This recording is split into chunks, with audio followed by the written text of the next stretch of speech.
Russian activists have created a perfume with notes of gunpowder and ash to evoke the terror felt by victims of Joseph Stalin's purges, and protest the planned opening of a perfume shop in the building where thousands were sentenced to death.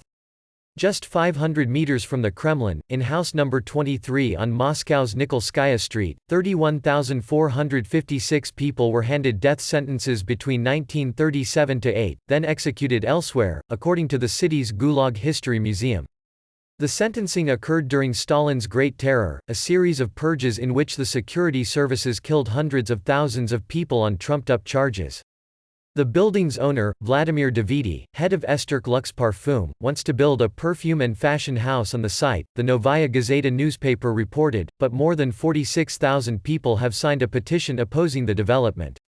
Esterk Lux Parfum did not respond to a Reuters request for comment.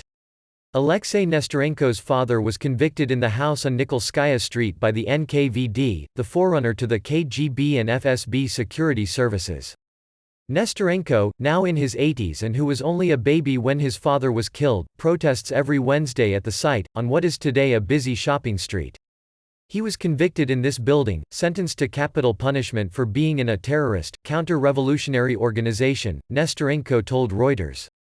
At that time, the NKVD gave such sentences to anyone. Nestorenko said the house represented the essence of all the injustice of that time and said he would support a memorial or museum being erected in its place. According to official records from the Military Collegium of the Supreme Court of the Soviet Union, almost 700,000 people were sentenced to death from 1937–8 during the peak of the Great Terror. Some estimates put the figure at more than 1 million. The perfume, cased in the shell of a real Soviet bullet, opens with notes of ink and stale paper, to evoke the signing of a death penalty, followed by the stench of a damp basement, gunpowder and burning embers, said Nikita Petrusiov, the campaign's creative director. "We created a symbol, a luxury package, and inside is death," he said.